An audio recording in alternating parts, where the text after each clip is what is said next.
साथ संगत जी, प्यार से कहिए धन निरंकार जी। साथ संगत जी, मैं आशा करूंगा कि आपके जीवन में खुशियाँ ही रहे। और साथ संगत जी, जैसे जीवन में भोजन जरूरी है वैसे भजन भी जरूरी है। सतगुरु का दिया हुआ ज्ञान सिमरन जरूरी है, सत्संग सेवा करना जरूरी है। साथ संगत जी, आप भोजन के लिए जैसे तड़पते हो कि मुझे समय पे भोजन मिल जाना चाहिए, समय पे चाय मिल जाना चाहिए। आपके शरीर में भोजन नहीं मिले खाने के लिए तो आप एकदम व्याकुल हो जाते हो, कोई चीज़ अच्छा नहीं लगता है। ऐसा लगता है कि पहले मेरा भोजन मुझे मिल जाए। कुछ काम करने का दिल नहीं करता है, ध्यान हमेशा भोजन पे ही लगा रहता है, मुझे खाना कहाँ से मिल जाए।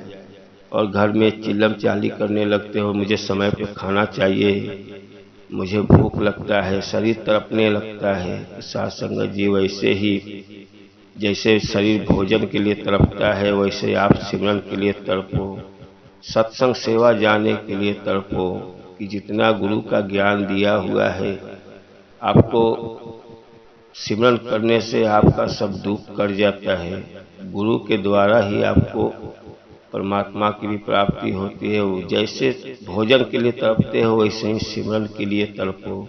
साथ संगत जी, आपका जीवन का कल्याण हो जाता है। साथ संगत जी, एक साधु महात्मा रोज अपना भिक्षा मांगते थे और भजन करते हुए चलते थे। साथ संगत जी, भजन हमेशा अपना गाते हुए, अपना भिक्षा मांगते हुए किसी के दरवाजे पे भोजन मिल जाता था और अपना भोजन करके अपना वहीं भजन करते हुए अपने घर पे आ जाते थे। प्रतिदिन सुबह शाम अपना भोजन के लिए भोजन के लिए भजन करते हुए अपना निकल जाते थे। साथ संगत जी, एक बार एक सेठ के दरवाजे पे पहुंचे। सेठ उनका भजन सुन रहा था और घर में देखा तो बीवी खाना बना रही थी।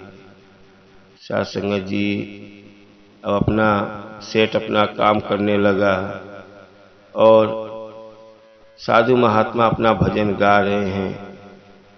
बहुत समय हो गया तो अपना सेठ जी बाहर निकले और देख रहे तो अभी भी साधु महात्मा को खाना नहीं मिला और भजन गा रहे हैं। साथ संगत जी गए बीवी के पास। सेठ ने बोला, भाई उनको खाना दे दो, खाना बन चुका है। सेठानी ने बोला कि खाना तो मैं दे दूंगा लेकिन साधु महात्मा यहाँ चले जाएंगे, उनका भजन इतना दिल में अच्छा लग रहा है कि जीवन अपना गदगद हो जा रहा है। सेठ भी बोला, हाँ इनका भजन तो मेरा भी सुनने का दिल है, लेकिन दे दो, बहुत देर से साधु महात्मा बैठे हुए हैं। सेठ सेठानी खाना लेके आए, साधु महात्मा को दिए और सेठ बोलने लगा साधु महात्मा जी की, साधु महात्मा जी खाना लेट मिल रहा है, आपके अंदर क्रोध भी नहीं आ रहा है, आप कभी से भजन गा रहे हो, आप दूसरे दरवाजे पे जा भी नहीं रहे हो। साथ संगत जी, साधु महात्मा बोले कि मैं भोजन अपने पेट के लिए मांगता हूँ, लेकिन ये मैं भजन करते रहता हूँ कि लोगों का उद्धार हो जाए। मैं इसके लिए प्रतिदिन भोजन खाने के लिए मांगते रहता हूँ, भोजन के द्वारा भजन करते रहूँगा।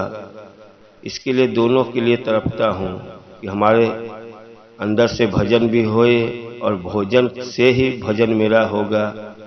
मैं चाहूँ तो अपने कुटिया में बैठा रहूँ, कुछ न कुछ कोई दे देगा, लेकिन मैं जीवन का सबका उद्धार करता हूँ कि सबका कल्याण हो। हमारे भजन हमेशा होते रहे। जैसे भोजन के लिए हम तड़पते हैं वैसे हमारा भजन के लिए हमको तड़पना चाहिए। तो मैं इसके लिए सिद्धांत रखा हूँ कि हमको भूख लगा है तो भजन करते रहूँगा, उसी में अपना भूख का भी अपना मांगते रहूँगा खाने के लिए और लोगों को भजन सुनाते रहूँगा।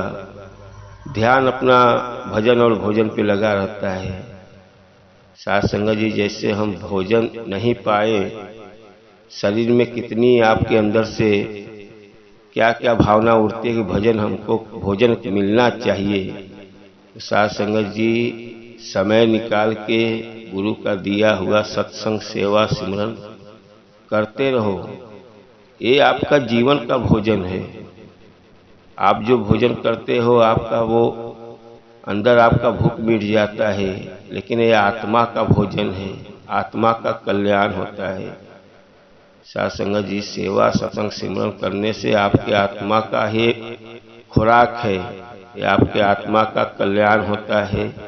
जैसे हमको भोजन नहीं मिलता है वैसे ही आत्मा को भजन की जरूरत है, प्रार्थना की जरूरत है। आप सतगुरु का दिया हुआ सब सिमरन सत्संग करते रहो। परमात्मा आपसे कुछ नहीं मांगता है, आपसे भूखा है केवल प्रेम के लिए। उनका प्रार्थना करो, वो आपसे मगन रहता है।